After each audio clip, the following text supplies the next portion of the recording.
Hi hello friends, ಎಲ್ರಿಗೂ ನಮಸ್ಕಾರ. ನಂದು ಆನಂದ್ ಕನ್ನಡ ವ್ಲಾಗ್ಸ್ಗೆ ಸ್ವಾಗತ. ಹೊಸದಾಗಿ ನನ್ನ ಚಾನಲ್ ನೋಡ್ತಿದ್ರೆ ಈಗಲೇ ಸಬ್ಸ್ಕ್ರೈಬ್ ಮಾಡ್ಕೊಳ್ಳಿ. ಈ ಮಳೆ ಚಳಿಗಾಲಕ್ಕೆ ಹೇಳಿ ಮಾಡಿಸಿದೆ ಅಂತಲೇ ಹೇಳ್ಬೋದು. ತುಂಬಾ ಇಷ್ಟಪಟ್ಟು ತಿಂತೀರಾ. ಇದು 1 ಪಾಟ್ ರಸಮ್ ರೈಸ್ ಬಾತ್ ಅಂತ ಹೇಳ್ತೀವಿ. ಹೆಲ್ತ್ಗೂ ಕೂಡ ತುಂಬ ಒಳ್ಳೆಯದು.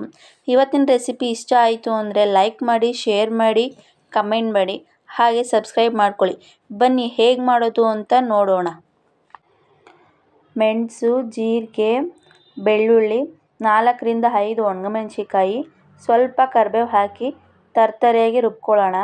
ನಂತರ ಒಗ್ಗರಣೆಗೆ ನಾನಿಲ್ಲಿ 1 ಹೆಸರು ಬೆಳ್ಳುಳ್ಳಿ, 2 ಟೊಮೊಟೊ, ಹಾಗೆ ಕರಿಬೇವು, ಸ್ವಲ್ಪ ಒಣಗಿದ ಮೆಣಸಿನ್ಕಾಯಿ ತೊಗೊಂಡಿದ್ದೀನಿ.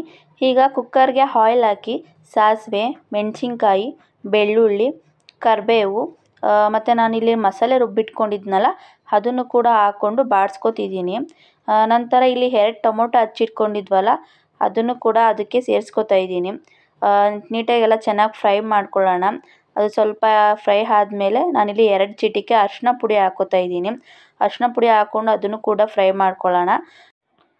ಮತ್ತು ನಾನಿಲ್ಲಿ 1 ಪ್ಯಾಕೆಟ್ ರಸಮ್ ಪುಡಿ ತೊಗೊಂಡಿದ್ದೀನಿ.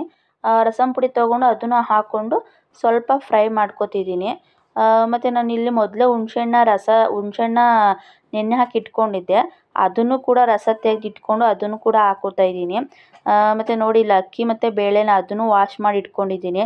ಅದನ್ನು ಇವಾಗ ಅದಕ್ಕೆ ಹಾಕ್ಕೊಂಡು ಫ್ರೈ ಮಾಡ್ಕೊಳ್ಳೋಣ. ನೋಡಿ ಅಕ್ಕಿ ಮತ್ತು ಬೇಳೆ ಹಾಕ್ಕೊಂಡು ಅದನ್ನು ಕೂಡ ನೀಟಾಗಿ ಫ್ರೈ ಮಾಡ್ಕೊತಾ ಇದ್ದೀನಿ. ಅಂದರೆ 2 ಮಿನಿಟ್ಸ್ ಬಿಡೋಣ ಅದನ್ನು.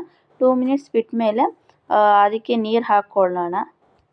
ಅಂದರೆ ನೀವು ಬಿಸಿಬೇಳೆ ಬಾತ್ ಮಾಡ್ತೀರಲ್ಲ ಅದೇ ಲೆಕ್ಕದಲ್ಲೇ ಇರಲಿ. ಅದೇ ಥರ ತೆಳ್ಳಗೆ ನಿಮಗೆ ಎಷ್ಟು ಬೇಕೋ ಅಷ್ಟು ನೀರು ಹಾಕ್ಕೊಳ್ಳಿ. ಜಾಸ್ತಿ ನೀರು ಹಾಕೋದ್ರಿಂದ ತುಂಬ ಚೆನ್ನಾಗೂ ಇರುತ್ತೆ. ಅಂದರೆ ಜಾಸ್ತಿ ತೆಳ್ಳೆ ಮಾಡ್ಕೊಳಕ್ಕೆ ಹೋಗಬೇಡ್ರಿ. ಈ ಟೈಪಲ್ಲಿ ಇರಲಿ. ಇದೆಲ್ಲ ಮಿಕ್ಸ್ ಮಾಡೋದು ಮುಂಚೆನೇ ಉಪ್ಪು ಖಾರ ಚೆಕ್ ಮಾಡ್ಕೊಳ್ಳಿ. ಬೈ ಚಾನ್ಸ್ ಉಪ್ಪು ಖಾರ ಏನಾದರೂ ಕಡಿಮೆ ಅನಿಸಿದರೆ ಸ್ವಲ್ಪ ಉಪ್ಪು ಹಾಕ್ಕೊಳ್ಳಿ. ಇದನ್ನು ಕುಕ್ಕರ್ ಮೇಲೆ ಮುಚ್ಚಿಟ್ಟು 4ರಿಂದ 5 ವಿಷಿಲ್ ಕುಕ್ಕರ್ನ ಕೂಗಿಸ್ಕೋಬೇಕಾಗುತ್ತೆ. ಇವಾಗ ನೋಡಿ super 1 pot rasam rice bath ರೆಡಿಯಾಗಿದೆ. ನೋಡ್ತಿರ್ಬೋದು ಕುಕ್ಕರ್ ಓಪನ್ ಮಾಡಿದ್ದೀನಿ. ಟೇಸ್ಟ್ ಮಾತ್ರ ತುಂಬ ಸಖತ್ತಾಗಿ ಬರುತ್ತೆ. ಎಲ್ಲರೂ ಕೂಡ ಇಷ್ಟಪಟ್ಟು ತಿಂತೀರಾ. ಲಾಸ್ಟ್ನಲ್ಲಿ ಕೊತ್ತಂಬರಿ ಸೊಪ್ಪು ಉದುರಿಸ್ಕೊಳ್ಳಿ. ಸೂಪರಾಗಿ ಟೇಸ್ಟ್ ಬರುತ್ತೆ.